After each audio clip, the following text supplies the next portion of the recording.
Movie start అవగానే మనకి కార్తీక్ అనే పోలీస్ ఆఫీసర్ని చూపిస్తారు. ఒక వైఫ్ అండ్ హస్బెండ్ వాళ్ళ ఇంట్లో దొంగతనం జరిగిందని కంప్లైంట్ ఇవ్వడంతో దొంగతనం ఎలా జరిగిందో తెలుసుకోవడానికి కార్తీక్ తన టీంతో కలిసి ఆ ఇంటికి వెళ్తాడు. ఆ ఇంటికి వెళ్ళిన తర్వాత కార్తీక్ దొంగతనం ఎలా జరిగిందో తెలుసుకోవడానికి ఆ ఇల్లంతా తిరిగి చూస్తాడు. తర్వాత కార్తీక్ బీరువా దగ్గరికి వెళ్ళి దొంగ బీరువా తలుపు ఎలా బద్దలు కొట్టి దొంగతనం చేశాడో, అక్కడి నుంచి కిటికీ బద్దలు కొట్టి ఎలా తప్పించుకు పారిపోయాడో కూడా తెలుసుకుంటాడు. తర్వాత కార్తీక్ ఆ ఇంటి హస్బెండ్ని పిలిచి, మీ ఇంట్లో బంగారం దొంగతనం జరిగింది కదా, ఇంచుమించుగా దాని వాల్యూ ఎంత ఉంటుందని అతన్ని అడుగుతాడు. అతను క్యాలిక్యులేట్ చేసి టోటల్ వాల్యూ చెప్తాడు.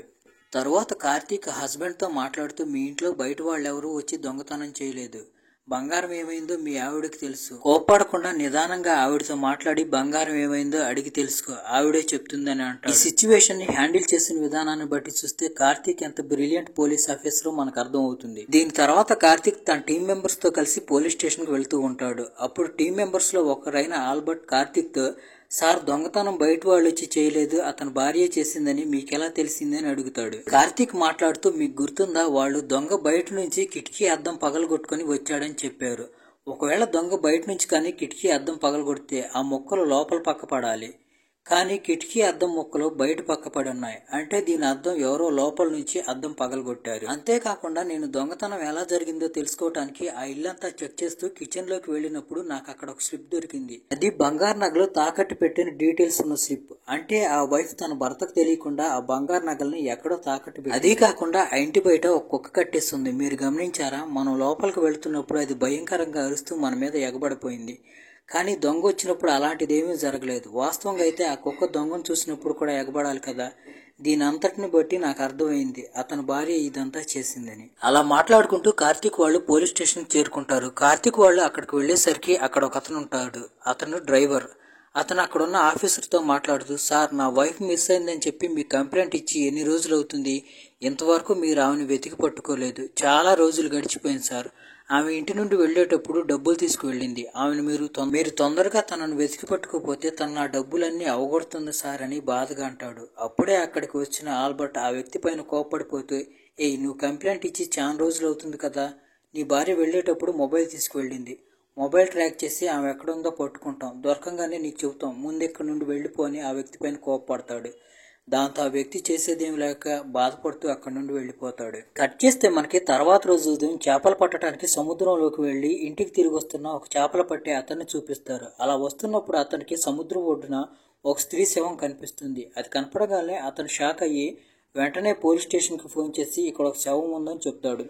తర్వాత కార్తీక్ ఫోర్సెనిక్ టీంతో కలిసి అక్కడికి వస్తాడు. అక్కడికి వెళ్లి చూస్తే చచ్చిపోయిన అమ్మాయి ఫేస్ కంప్లీట్ గా డ్యామేజ్ అయిపోయి ఉంటుంది. రాబర్ట్ కార్తీక్ దగ్గరికి వెళ్లి, సార్ ఇలాంటి పరిస్థితుల్లో ఈ అమ్మాయి ఎవరో మనం ఎలా ఐడెంటిఫై చేస్తాం, ఇప్పుడు మనం ఏం చెయ్యాలని కార్తీక్ ని అడుగుతాడు. అప్పుడు కార్తీక్ అతనితో దగ్గరలో ఉన్న పోలీస్ స్టేషన్స్ లో మిస్సింగ్ కంప్లైంట్స్ ఎన్ని ఉన్నాయో అన్ని డీటెయిల్స్ కలెక్ట్ చేసుకోమని చెప్తాడు. ఇంకోవైపు ఒక పొలిటీషియన్ తన ఫ్యామిలీతో కలిసి ఆ అమ్మాయి చనిపోయిన న్యూస్ ని టీవీలో చూస్తూ ఉంటాడు. అప్పుడు ఆ పొలిటీషియన్ కొడుకు ఆ అమ్మాయి న్యూస్ చూసి విపరీతంగా ఏడుస్తూ ఉంటాడు.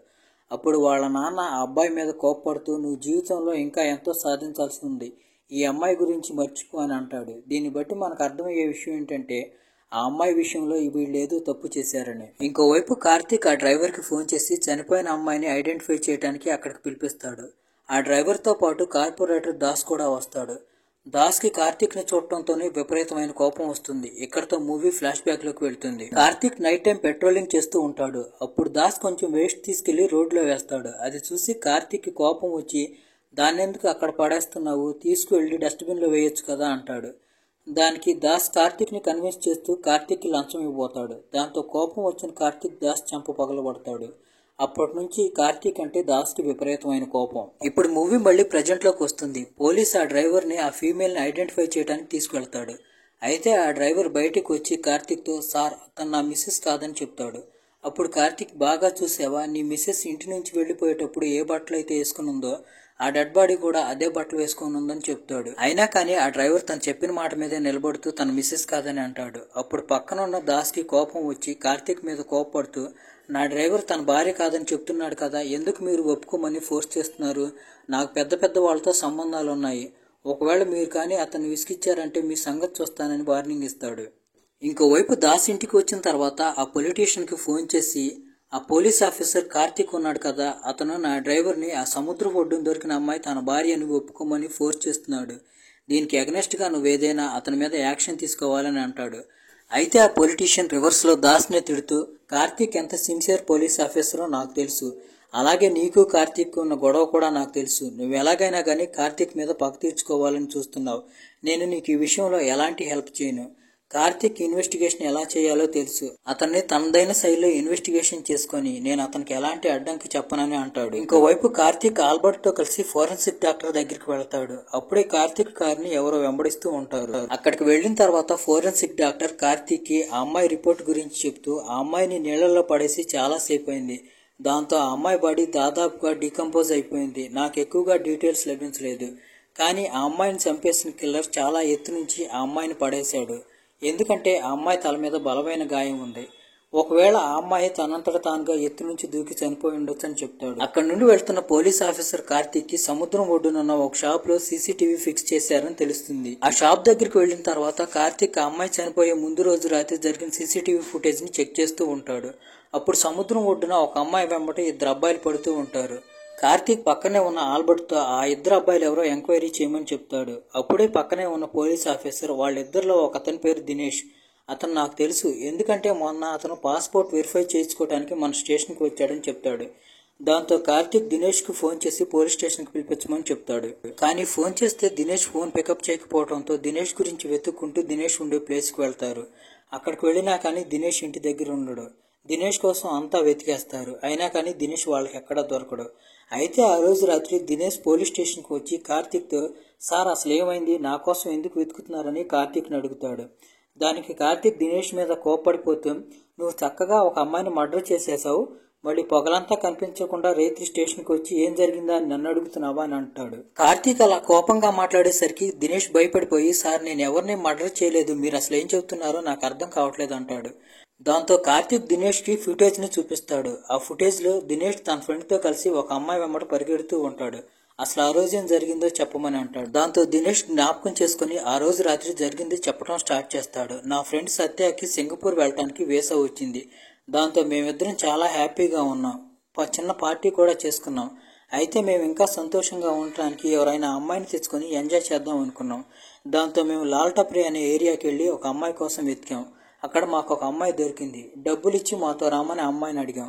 మాతో రావడానికి ఆ అమ్మాయి కూడా ఒప్పుకుంది. దాంతో మేము అమ్మాయిని తీసుకుని బీచ్కి వచ్చాం. అయితే మేము తాగిన మత్తులో ఆ అమ్మాయిని కూడా గంజాయి తాగమని ఫోర్స్ చేసాం. అయితే తను గంజాయి తాగకుండా మా దగ్గర నుంచి తప్పించుకుని పారిపోయింది. మేము ఆమెను పట్టుకునే ప్రయత్నం కూడా చేయలేదు. ఎంజాయ్మెంట్ కోసం ఇంకొక అమ్మాయిని వెతుక్కోవడానికి వెళ్ళామని చెప్తాడు. ఇప్పుడు మూవీ మళ్ళీ ప్రజెంట్కి వస్తుంది. కార్తీక్ దినేష్ తో, అది సరే గానీ నీ ఫోన్ ఎందుకు స్విచ్ ఆఫ్ వస్తుందని అంటాడు. దానికి దినేష్, సార్ మేము సింగపూర్ వెళ్లాలని చాలా మంది దగ్గర అప్పులు చేశాం. వాళ్ళు డబ్బులు ఇవ్వమని ఫోన్లు చేస్తున్నారు. అయితే తిరిగి ఇవ్వడానికి మా దగ్గర చిల్లి గవ్వ కూడా లేదు. అందుకనే నేను ఫోన్ స్విచ్ ఆఫ్ చేసుకున్నానని చెప్తాడు. సరే మరి నీ ఫ్రెండ్ సత్య ఎక్కడున్నాడని అడుగుతాడు. నా ఫ్రెండ్ సత్య సింగపూర్ వెళ్ళిపోయాడని చెప్తాడు. అయితే మరి అమ్మాయి పేరు అడ్రస్ చెప్పమని కార్తీక్ దినేష్ని అడుగుతాడు. సార్ నాకు అమ్మాయి పేరు కానీ అడ్రస్ కానీ తెలియదు, కానీ తను ఎక్కడి నుంచి తీసుకొచ్చామో ఆ ప్లేస్ చూపిస్తాను అంటాడు. కార్తీక్ దినేష్తో కలిసి ఆ ప్లేస్కి వెళ్తాడు. అయితే అక్కడ వాళ్ళకి అమ్మాయి కనిపించదు. మిగతా అమ్మాయిల్ని ఆ అమ్మాయి గురించి అడుగుతారు. దానికి వాళ్ళు ఆ అమ్మాయి 2 రోజుల నుంచి ఇక్కడికి రావట్లేదని చెప్తారు. దాంతో కార్తీక్ ఆ అమ్మాయి ఇంటి అడ్రస్ తీసుకుని అక్కడికి వెళ్తాడు. కార్తీక్ అక్కడికి వెళ్ళేసరికి ఆ ఇంట్లో నుంచి ఒక చిన్న పాప స్కూల్కి వెళుతూ ఉంటుంది. ఆ పాప అక్కడి నుండి వెళ్ళిపోయిన తర్వాత ఆ లేడీని కార్తీక్ నీ పేరేంటని అడుగుతాడు. కార్తీక్ తన పేరు జయ అని చెబుతుంది. అది సరే గాని ఆ రోజు రాత్రి ఏం జరిగిందో నాకు వివరంగా చెప్పమని కార్తీక్ ఆమెను అడుగుతాడు. అప్పుడు ఆమె, 2 అబ్బాయిలతో కలిసి నేను బీచ్కి వెళ్ళాను. అయితే వాళ్ళు నన్ను గంజాయి తాగమని ఫోర్స్ చేశారు. దాంతో నాకు ఇష్టం లేక వాళ్ళ దగ్గర నుంచి తప్పించుకుని పారిపోయానని చెప్తుంది. అప్పుడే ఆ అమ్మాయి ఒంటి మీద కొన్ని కాలిన గాయాల గుర్తులు, రక్కిన గుర్తులు కనిపించడంతో కార్తీక్ వాటి గురించి అడుగుతాడు. దానికి ఆమె, రాత్రి నేను ఒక అతనితో కలిసి వెళ్ళాను, అతనే ఇదంతా చేశాడని చెప్తుంది. కార్తీక్ అతని పేరేంటని అడుగుతాడు. అతని పేరు నాకు తెలియదు, కానీ అతను కార్పొరేట్ దాస్ డ్రైవర్ అని చెప్తుంది. ఆ మాటలు వినగానే కార్తీక్ షాక్ అయిపోతాడు. ఏంటి, కార్పొరేటర్ దాస్ డ్రైవర్ ఇంత నీచుడా, వాడంత దుర్మార్గుడని నేను ఎప్పుడు అనుకోలేదే అనుకుంటాడు. పోలీస్ స్టేషన్ లో కార్తీక్ దినేష్ కి ఆ డ్రైవర్ వైఫ్ ఫోటో చూపించి, ఈమె నువ్వు గుర్తుపట్టగలగా అని అడుగుతాడు. ఆ ఫోటో చూడగానే దినేష్ భయపడిపోతూ, ఈమెవరో నాకు తెలియదని చెప్పి బయటికి వెళ్లిన దినేష్ ఎవరికో ఫోన్ చేసి, అరే మన ఇద్దరం దొరికిపోయేలా ఉన్నావురా అని టెన్షన్ పడుతూ చెప్తాడు. అటుగా వెళ్తున్న కార్తీక్ ఫోన్లో మాట్లాడుతున్న దినేష్ని చూస్తాడు కానీ పెద్దగా పట్టించుకోకుండా అక్కడ నుండి వెళ్ళిపోతాడు. తర్వాత కార్తీక్ తన టీంతో కలిసి ఆ డ్రైవర్ ఇంటికి వెళ్తాడు. అయితే అప్పుడు అక్కడ డ్రైవర్ ఉండడు. దాంతో కార్తీక్ వాళ్ళ అమ్మతో మాట్లాడతాడు. కాసేపటి తర్వాత ఆ డ్రైవర్ అక్కడికి వస్తాడు. కార్తీక్ ఆ డ్రైవర్ని అరెస్ట్ చేసి స్టేషన్కి తీసుకువెళ్ళి కాళ్ళు పైకి తల కిందకు ఉండేటట్టు వేలాడగట్టి ఆ డ్రైవర్ని పిచ్చి కొట్టుడు కొడతాడు. నువ్వు ఆ రోజు జయాన్ని అలా ఎందుకు చేశావు? అలాగే నీ భార్యని నువ్వే చంపేసి మాయమైపోయిందని చెప్పి పోలీసులను పిచ్చోళ్ళని చేస్తున్నావని కుక్కను కొట్టినట్టు కొడతాడు. అప్పుడు ఆ డ్రైవర్ నేను నిజం చెప్తున్నాను సార్, నన్ను నమ్మండి, నిజంగా నేను నా భార్యని ఏం చేయలేదంటాడు. కార్తీక్ నీ భార్య ఇంట్లో నుండి వెళ్ళిపోయేటప్పుడు డబ్బులు తీసుకొని వెళ్ళిందని చెప్పావు కదా, ఎంత తీసుకువెళ్ళింది అంటాడు. దానికి ఆ డ్రైవర్ 5 లక్షలు అని చెప్తాడు. ఆ మాటలు విన్న తర్వాత కార్తీక్ మళ్ళీ ఆ డ్రైవర్ని పిచ్చి కుక్కను కొట్టినట్టు కొట్టి నీ దగ్గర అసలు డబ్బులే లేవు అంట, మీ అమ్మ చెప్పింది, నువ్వేమో 5 లక్షలు తీసుకువెళ్ళిందని అబద్ధాలు చెప్తున్నావు అంటాడు. అప్పుడు ఆ డ్రైవర్ కార్తీక్తో సార్ నేను నిజమే చెప్తున్నాను, ఆ డబ్బులు నావి కావు, మా సార్ దాస్వి, ఆ డబ్బులు నా దగ్గర ఉంచమని ఇచ్చాడు. నేను నా పెళ్ళాన్ని పిచ్చి కుక్కను కొట్టినట్టు కొడతాను, కొట్టినప్పుడల్లా నేను ఏదో ఒక రోజు ఇంట్లో నుండి పారిపోతానని చెప్పి నన్ను బెదిరిస్తుంది ఉండేది. అలాగే నేను ఆ రోజు కూడా నా పెళ్ళాన్ని పిచ్చి కుక్కను కొట్టినట్టు కొట్టి పని మీద బయటికి వెళ్ళాను. అయితే నేను పని నుండి బయటికి వెళ్ళొచ్చేసరికి అది ఆ ఇంట్లో ఉన్న 5 లక్షలు తీసుకుని పారిపోయిందని చెప్తాడు. ఇంకోవైపు దాస్ లాయర్ని తీసుకుని పోలీస్ స్టేషన్కి వచ్చి బెయిల్ పేపర్లు చూపించి ఆ డ్రైవర్ని విడిపించి వెళ్తాడు. తర్వాత కార్తీక్ డాక్టర్ దగ్గరికి వెళ్ళి వీలైతే ఆ అమ్మాయి డెడ్ బాడీకి ఇంకోసారి పోస్ట్ మార్టం చేయమని చెప్తాడు. అయితే డాక్టర్ కార్తీక్తో మాట్లాడుతూ ఎన్నిసార్లు పోస్ట్ మార్టం చేసినా కానీ ఉపయోగం ఏమి ఉండదు, సేమ్ రిజల్టే రిపీట్ అవుతుంది, ఎందుకంటే ఆ అమ్మాయి బాడీ కంప్లీట్గా డికంపోజ్ అయిపోయిందని చెప్తాడు. తర్వాత కార్పొరేటర్ దాస్ ఆ పొలిటీషియన్కి ఫోన్ చేసి సార్ మీరు కార్తీక్ చాలా సిన్సియర్ పోలీస్ ఆఫీసర్ అన్నారు కదా, ఇప్పుడు దానికి అతను పూర్తి విరుద్ధంగా చేశాడు. నా డ్రైవర్ని ఎలాంటి సాక్ష్యాధారాలు లేకుండా అరెస్ట్ చేయడమే కాకుండా పిచ్చి కుక్కను కొట్టినట్టు కొట్టాడు. ఇప్పుడైనా కానీ మీరు అతనికి వ్యతిరేకంగా ఏదైనా యాక్షన్ తీసుకోమని అంటాడు. అయితే ఆ పొలిటీషియన్ కార్పొరేటర్కి నచ్చజెప్తూ ఇప్పుడు ఎలక్షన్లు తల మీద ఉన్నాయి, మనం ఎలాంటి తప్పు చేయకూడదు, కానీ నేను కార్తీక్తో పర్సనల్గా కలిసి మాట్లాడతానని అంటాడు. ఇంకోవైపు కార్తీక్ ఆ పొలిటీషియన్ని కలవడానికి అతని ఇంటికి వస్తాడు. కార్తీక్ ఆ పొలిటీషియన్తో మాట్లాడుతూ నాకెందుకనో ఆ డ్రైవర్ మీదే అనుమానంగా ఉంది సార్, అతనే అతని భార్యని మాయం చేసి ఉంటాడని అనిపిస్తుంది అని అంటాడు. అయితే పొలిటీషియన్ కార్తీక్ మాటలను పెద్దగా పట్టించుకోకుండా అది ఒక పనికిమాలిన కేసు, దాన్ని వీలైనంత తొందరగా క్లోజ్ చేయమని కార్తీక్ చెప్తాడు. ఇంకోవైపు మనకి డ్రైవర్ని సీక్రెట్గా వెంబడిస్తున్న ఆల్బర్ట్ని చూపిస్తారు. అప్పుడే ఆల్బర్ట్ కార్తీక్కి ఫోన్ చేసి సార్ ఆ దినేష్ గాడు మనకి అబద్ధం చెప్పి మోసం చేశాడు, వాడు సత్య సింగపూర్ వెళ్ళిపోయాడని చెప్పాడు కదా, కానీ సత్య ఇప్పుడు నా కళ్ళ ముందలే ఎవరితోనో మాట్లాడుతూ నిలబడున్నాడని చెప్తాడు. కార్తీక్ ఆల్బర్ట్తో అయితే ఆ సత్యగాడిని అరెస్ట్ చేసి పోలీస్ స్టేషన్కి తీసుకురామని అంటాడు. పోలీస్ స్టేషన్కి వచ్చిన తర్వాత కార్తీక్ సత్యతో మాట్లాడుతూ నువ్వు సింగపూర్ ఎందుకు వెళ్ళలేదని అంటాడు. సార్ నా సింగపూర్ వెళ్ళే ఫ్లైట్ మిస్ అయింది, అప్పులు ఇచ్చిన వాళ్ళు అప్పులు తిరిగిచ్చేయమని చెప్పి విసిగిస్తున్నారు, అందుకే నేను ఎవరికి కనిపించకుండా దాక్కొని తిరుగుతున్నానని అంటాడు. అయితే కార్తీక్ ఆ రోజు రాత్రి ఏం జరిగిందో నాకు క్లియర్గా చెప్పమని సత్య అని అంటాడు. సార్ ఆ రోజు రాత్రి జయ అక్కడి నుండి వెళ్ళిపోయిన తర్వాత మేము ఇంకొక అమ్మాయి దొరికిద్దామని చెప్పి వెతుకుతూ తిరుగుతున్నాం. అప్పుడే మాకు ఒంటరిగా ఉన్న ఒక అమ్మాయి కనిపించింది, మాతో రమ్మని ఆ అమ్మాయిని అడిగాం. అయితే తను మాతో రావడానికి ఒప్పుకోలేదు. తాగిన మత్తులో ఉన్న నాకు విపరీతమైన కోపం వచ్చింది, దాంతో లాగి పెట్టి తన చెంప పగలగొట్టాను. పక్కన ఉన్న పోల్కి తను తగిలి తనకు పెద్ద గాయం అయ్యి కళ్ళు తిరిగి పడిపోయింది. దాంతో నాకు చాలా భయం వేసింది. పక్కనే ఉన్న గోదాంలోకి ఆమెను తీసుకువెళ్ళాం. ఆమెకు మెలకు వచ్చిన దాకా వెయిట్ చేశాం, ఎందుకంటే ఒకవేళ ఈ విషయం కానీ పోలీసులకు తెలిసిందంటే మా సింగపూర్ వెళ్లే ప్రోగ్రాం క్యాన్సిల్ అయిపోతుందని భయపడ్డాం. ఆమెకు మెలకు వచ్చిన తర్వాత మమ్మల్ని క్షమించమని ఈ విషయం గురించి ఎవరికి చెప్పొద్దని బతిమలాడాం. అయితే మమ్మల్ని ఆమె బ్లాక్మెయిల్ చేయడం స్టార్ట్ చేసింది. ఈ విషయం నేను ఎవరికి చెప్పకుండా ఉండాలంటే నన్ను మీరు ఎక్కడే ఉంచాలి, జాగ్రత్తగా చూసుకోవాలి, నేను ఎక్కడున్న విషయం ఎవరికి చెప్పకూడదంది. మేము పోలీసులకు భయపడి ఆమె చెప్పిన కండిషన్లకు ఒప్పుకొని ఆమెను జాగ్రత్తగా చూసుకుంటున్నాం. అయితే ఒకరోజు మా దగ్గరున్న డబ్బులన్నీ అయిపోయినాయి. అదే విషయాన్ని ఆ అమ్మాయికి చెబితే ఆ అమ్మాయి తన దగ్గరున్న డబ్బుల్ని మాకు ఇచ్చింది. అయితే అవి ఇండియన్ కరెన్సీ కాదు, బయట కరెన్సీ. ఆ కరెన్సీ ఎక్స్చేంజ్ చేయడానికి నేను బయటకు వచ్చాను. అప్పుడే మీరు నన్ను అరెస్ట్ చేసి ఇక్కడికి తీసుకొచ్చారని చెప్తాడు. దాంతో కార్తీక్ సత్యాని అయితే ఆ అమ్మాయిని ఎక్కడైతే దాచిపెట్టారో అక్కడికి నన్ను తీసుకువెళ్ళమని అంటాడు.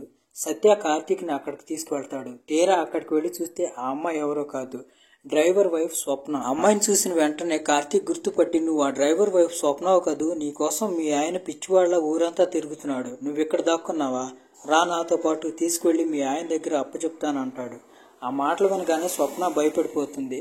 సార్ మీకు దండం పెడతాను, దయచేసి ఆ జంతువు దగ్గర నన్ను వదిలిపెట్టొద్దు, వాడు మనిషి కాదు జంతువు అని ఏడుస్తుంది. దాంతో కార్తీక్ అసలు నీ స్టోరీ ఏంటి, మొత్తం చెప్పు, నీ ప్రాబ్లం ఏంటి అని అంటాడు. దాంతో స్వప్న తన ప్రాబ్లం గురించి చెప్పడం స్టార్ట్ చేస్తుంది. భర్త ఎంత దుర్మార్గుడు అంటే డబ్బుల కోసం ఎంత నీచానికైనా దిగజారుతాడు. వాడు ఎంత నీచానికి దిగజారుతాడంటే డబ్బుల కోసం వాడు రోజు వాళ్ళ ఓనర్ దగ్గర నన్ను పడుకోబెట్టేవాడు. ఈ విషయం వాడి తల్లికి కూడా తెలుసు అని అంటుంది. సరే పద, అలాగైతే నిన్ను తీసుకెళ్లి ఆ పొలిటీషియన్ దగ్గర వదిలిపెడతానని కార్తీక్ స్వప్నతో అంటాడు. అయితే స్వప్న పొలిటీషియన్ పేరు వినగానే భయపడిపోతుంది. సార్ నేను ఆ పొలిటీషియన్ దగ్గరికి కూడా వెళ్ళను. ఆ రోజు రాత్రి నేను ఇంట్లో నుండి పారిపోయాను కదా, అదే రోజు రాత్రి ఆ పొలిటీషియన్ ఒక అమ్మాయి డెడ్ బాడీని తీసుకొచ్చి బ్రిడ్జ్ పై నుంచి సముద్రంలో పడేశాడు. అది నేను నా కళ్ళారా చూశానని అంటుంది.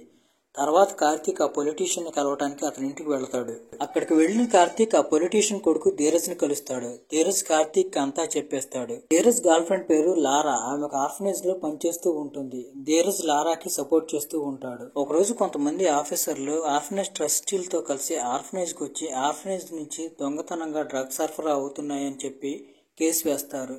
దాంతో ఆర్ఫనేజ్ ని క్లోజ్ చేయమని చెప్పి కోర్టు ఆర్డర్ ఇస్తుంది. దీంట్లో హెల్ప్ చేయమని లారా ధీరజ్ దగ్గరికి వస్తుంది. దానికి ధీరజ్ నేను ఇప్పుడు బిజినెస్ మీటింగ్ కోసం బయటకు వెళ్తున్నాను, తిరిగి వచ్చిన తర్వాత ఈ ప్రాబ్లంను సాల్వ్ చేద్దామని చెప్తాడు. తర్వాత లారా కొంతమంది ఆర్ఫనేజ్ లో ఉండే పిల్లలు పెద్దవాళ్ళతో కలిసి లోకల్ గా ఉండే పోలీస్ స్టేషన్ బయట ధర్నా చేస్తూ ఉంటుంది. కానీ పోలీస్ స్టేషన్ బయట ధర్నా చేస్తున్నసరికి పోలీసులు వచ్చి లారా వాళ్ళ పైన అటాక్ చేస్తారు. దాంతో కోపం వచ్చిన లారా ఆర్ఫనేజ్ ని క్లోజ్ చేయించాలని ట్రై చేసే వాళ్ళ మీదకి వెళ్లి అటాక్ చేస్తుంది. ఆ అటాక్ లో కొంతమంది పోలీసులు అలాగే ఆర్ఫనేజ్ ని క్లోజ్ చేయాలని చూసేవాళ్ళు. తర్వాత లారా ధీరజ్ ని కలిసి జరిగిన విషయం మొత్తం చెప్తుంది. ఇక్కడే మనకు అర్థమయ్యే విషయం ఏంటంటే లారాకి ఆస్తమా ప్రాబ్లం ఉందని. ధీరజ్ లారాతో మాట్లాడుతూ నువ్వు పెద్ద పొరపాటు చేసావు, ఒకసారి నువ్వు గానీ నా కాల్ పికప్ చేసి ఉంటే ఇంత ప్రాబ్లం చేయాల్సిన అవసరం ఉండేది కాదు. నేను ఆల్రెడీ ఆ ఆర్ఫనేజ్ ని కొనేశాను, ఇప్పుడు అది మన కంట్రోల్లోనే ఉందని అంటాడు. దాంతో లారా ఎమోషనల్ అయిపోయి ధీరజ్ ని తీసుకుని ఆర్ఫనేజ్ ని చూడటానికి అక్కడికి వెళుతుంది. అక్కడికి వెళ్ళిన తర్వాత లారా ఎమోషనల్ అయిపోయి ధీరజ్ కి థ్యాంక్స్ చెప్తుంది. తర్వాత వాళ్ళిద్దరూ కూర్చొని పెళ్లి గురించి మాట్లాడుకుంటూ ఉంటారు. అప్పుడే సడన్ గా లారాకి ఆస్తమా వస్తుంది. అయితే ఇన్హేలర్ కారులో ఉంటుంది. ధీరజ్ ఇన్హేలర్ తీసుకురావడానికి కారు దగ్గరికి వెళ్తాడు. ధీరజ్ ఇన్హేలర్ తీసుకుని వస్తాడు. అయితే దాంట్లో పంపు అయిపోవటం వల్ల లారా ఆస్తమా అటాక్ అయి చనిపోతుంది. ధీరజ్ చనిపోయిన లారాను చూసి విపరీతంగా ఏడుస్తాడు. తర్వాత ధీరజ్ వాళ్ళ నాన్నకు ఫోన్ చేసి అక్కడికి పిలిపిస్తాడు. వాళ్ళ నాన్న వచ్చిన తర్వాత ధీరజ్ వాళ్ళ నాన్నకి జరిగిందంతా చెప్తాడు. ధీరజ్ నువ్వు ఒక విషయం గమనించు, లారా వెంబట ఇప్పుడు పోలీసులు పడుతున్నారు. ఈ విషయం కానీ పోలీసులకు తెలిసిందంటే మనల్ని ఇరికిస్తారు. నువ్వు సైలెంట్ గా ఇంటికి వెళ్ళిపో, నేను లారా డెడ్ బాడీని మాయం చేసి ఇక్కడి నుంచి వస్తానని చెప్తాడు. ధీరజ్ కూడా వాళ్ళ నాన్న మాటలు నిజమేననిపించి అక్కడి నుండి వెళ్ళిపోతాడు. అదంతా విన్న కార్తీక్కి ఎవరు మంచి చేశారో ఎవరు తప్పు చేశారో అర్థం కాదు. దాంతో ఎవరిని అరెస్ట్ చేయకుండా అక్కడి నుంచి వచ్చేస్తాడు. తర్వాత కార్తీక్ డ్రైవర్ని అలాగే దాస్ని అరెస్ట్ చేస్తాడు. ఎందుకంటే వాళ్ళు దొంగ నోట్లని ఎక్స్చేంజ్ చేస్తున్నారు. తర్వాత కార్తీక్ స్వప్నాన్ని తీసుకెళ్లి లారా చూసుకునే పోస్ట్ ని ఆర్ఫనేజ్ లో స్వప్నాన్ని చూసుకోమని చెప్తాడు. ధీరజ్ కూడా దానికి ఒప్పుకుంటాడు. వాస్తవానికి లారా ఆ రోజు ఆస్తమా వచ్చి ఇన్హేలర్ లో మందు లేకపోవడం వల్ల చనిపోదు. లారా అప్పటికి బతికే ఉంటుంది. ఆ పొలిటీషియన్ పైనుంచి పడేయటం వల్ల తలకు దెబ్బ తగిలి ఆ గాయం వల్ల చనిపోతుంది. ఈ విషయం ధీరజ్కి తెలిసి వాళ్ళ నాన్న మీద కోపడతాడు. ఇక్కడితో మూవీ అయిపోతుంది.